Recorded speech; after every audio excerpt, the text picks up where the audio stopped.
Hi everyone, it's Erin and we're going to have a look through not my 2021, but my 2020 bullet journal today.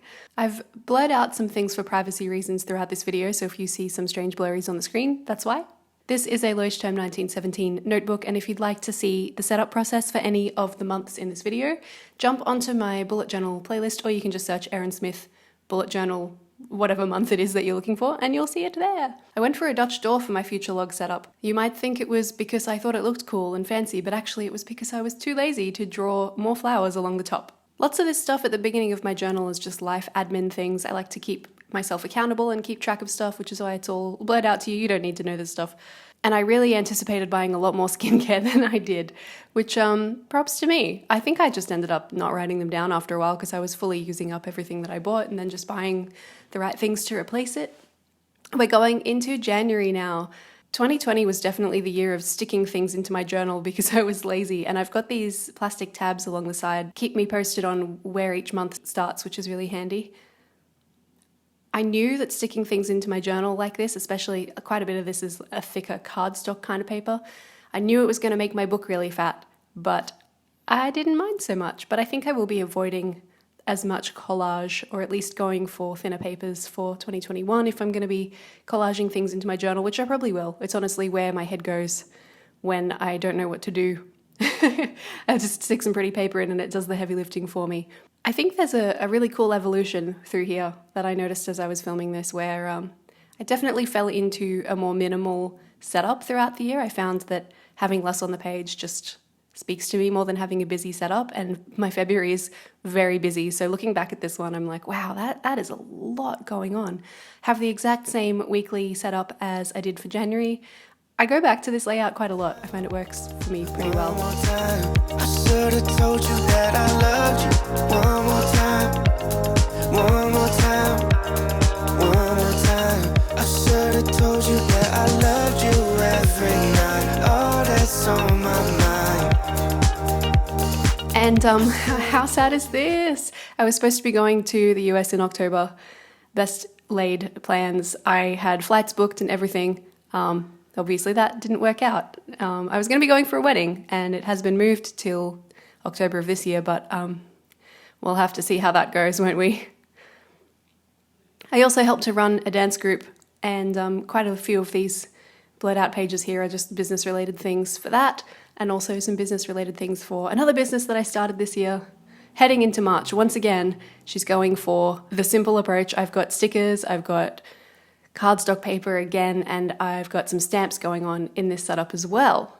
I've just busted those stamps back out for my January setup for 2021, which is very interesting. And I'm going for some boxes here, which is funny because I'm also using this layout now for my January 2021 as well, just without the notes section because I pretty much never use it, which is kind of funny. What's there to say? There's nothing but space in between you and I. It's okay that we change, but it feels kind of strange that you're not in my... And we're into April. Okay, this is a setup I'm really proud of, even though there's a lot going on and there's lots of collage and everything. This is when I was like, you know what? We may be locked down, but I'm not going to let that get to me. It's funny, I've got this social media tracker that you'll probably notice in here. I hold onto it for so long and I never ever use it, and I end up just giving up on it after a while, and you'll see that mid-year as it just vanishes from my layouts altogether. This wonderful weekly setup I nicked from Sassy Pigeon HQ on Instagram, who in turn kind of adapted it from somebody else. So it's so cool to see the incarnations that layouts go from one person to the next and they change it a little bit to fit their book. May was a pretty month. This was a wonderful setup because it was really very low effort, but it still looked so pretty. But this is really thick cardstock that I got from Wish, so do keep in mind it's going to make your journal very thick. And because there wasn't much going on at this point, I went for a single page weekly rather than a double page weekly because I just didn't have that much to do. I figured, why waste the space? You stayed if I had been honest with you from the start. Don't say it's okay if I'm far. Here's my reading tracker. I didn't know I would need that at the beginning of the year. I haven't been a big reader for a long time, but I was when I was younger.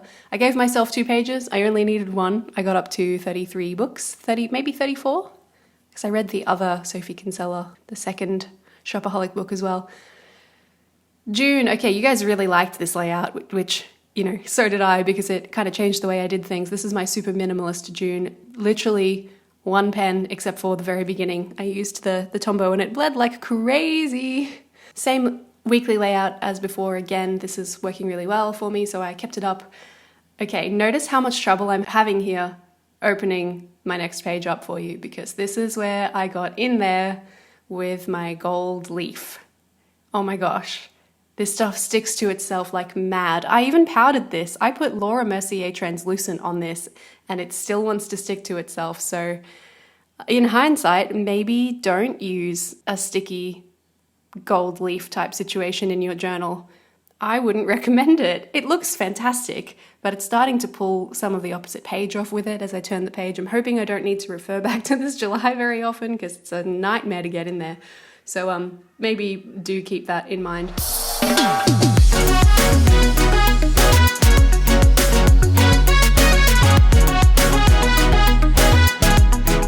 If you watched that video and you were like, yeah, that's a cool idea, I want to try it, don't do it. It's a trap. I only used it luckily on the first of my weekly spreads here, and at that point I'd kind of worked out that this was gonna be difficult, so for the ones following that, I just switched to a washi tape. I was like, no more of this. Let's go super easy and straightforward. So I switched to this washi tape that's also appeared earlier in my March setup. This one was from a set from Officeworks, I'm pretty sure, here in Australia. And then I was like, let's go something gold, mix it up for the next one. And then I was like, let's go back to the grey one. And then I ran out. So halfway through the spread, I had to switch to a different washi tape. And I think it looks kind of atrocious and terrible. So I kind of gave up on the bit of washi tape for each day at that point. It's interesting to see how lazy I get after that first weekly spread that appears in the video. I quite often just abandon all the decorative elements and just use the bare bones of the layout for the following ones. Here we go, August. This is definitely one of my favorite layouts for the year. I've got this beautiful iridescent pink, green shifting kind of self-adhesive stuff that I got from Lincraft. It's gorgeous. I need to bring this back definitely somewhere in 2021. Just added a little bit of it to each spread, whether it's just along the headings on my expenses page or whatever, and it's worked really well. And this weekly layout, I don't think I'll bring this one back ever, but I stole this from Archer and Olive's Instagram page. They made it super beautiful with floral decorations because Archer and Olive, and I didn't, and it looks just, it's just, I don't know. The bottom one kind of looks like underwear, don't you think, when you don't put flowers around it and stuff? Couple more pages for planning because I do actually use my bullet journal day to day. It's a very wonderful tool. We're up to September. My book was getting so thick by this point that I was like, you know what, let's just draw some stuff. I haven't drawn some stuff basically all year, so let's draw some stuff. And I did these little blue daisies and I loved it so much. It was so much fun, to the point where I actually went through and decorated all of my weekly spreads with these daisies as well, which is pretty much unheard of for me. I do like my horizontal layouts. I just feel like I can fit more on the page when I have a horizontal layout because I can make multiple columns. And you might notice I still get lazy, even though I've gone through and added some daisies to these layouts. I've done less than on the previous pages, and I also haven't bothered to erase my guidelines for these daisies. It's kind of like a circle or an oval shape with a central point that you pick, and I just haven't bothered to go through and erase those, and I probably never will at this point. So, you know.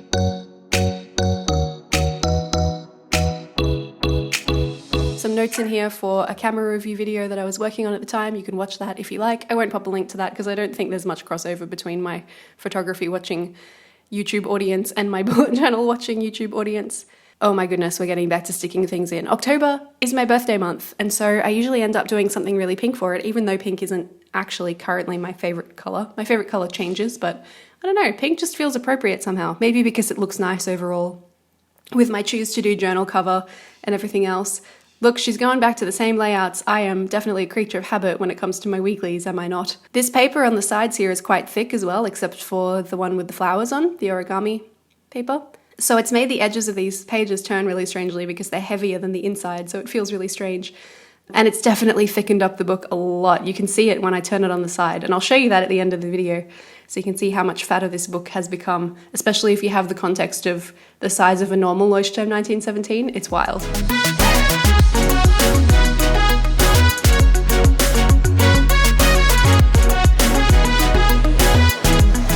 November was my coffee theme. This one, I kind of more like inspired by a coffee shop rather than actually being about coffee because I don't drink coffee.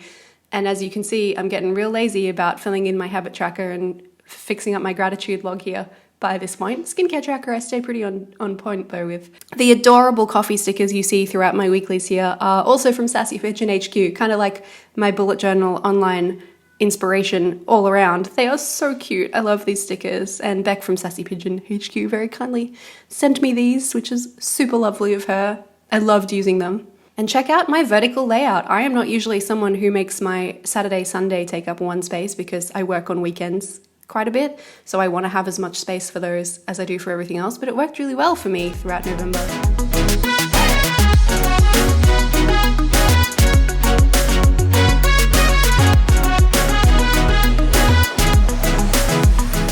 This gratitude habit tracker, skincare tracker layout, I'm still refining it at this point because you have to draw so many damn lines to make that work. But I've definitely, I feel, nailed that in my January setup from 2021. So keep an eye out for that. I just wanted my December to be sparkly. And as you can see, after that first weekly, with that really thick washi tape, I just abandoned it altogether and just went back to the bare bones of this December setup. But that's fine, as long as it still does the job right. It just has to work. It doesn't have to be phenomenal, it just has to work.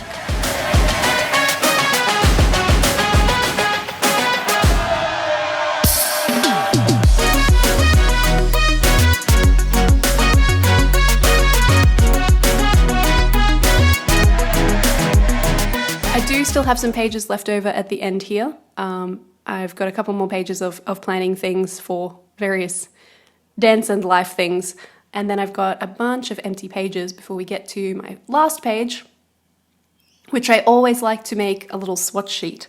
I've just finished setting up my swatch sheet for my new journal. This is a Leuchtturm 1917 that you're looking at right here, but my new journal is a Notebook Therapy Tsuki pastel edition softcover journal, so the pages behave so differently. You might have noticed it throughout this flip through, there was a lot of ghosting and some bleeding going on. Not the case for me in 2021. It's going to be so much better. Now that this is done, I can take it out of the case. This notebook cover is from Choose to Do, super lovely holographic cover, but very, very big. And check out this girth.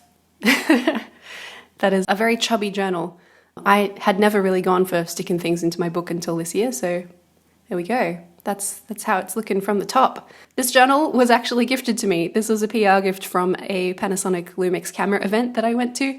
I wasn't planning on using another Leuchtturm for 2020, but when I was given this, I wasn't gonna not use it, so here we go. Thanks for flipping through 2020 with me. I hope the year was kind enough to you that it didn't completely destroy you, I guess. And I hope 2021 has way better things ahead for you. Bye!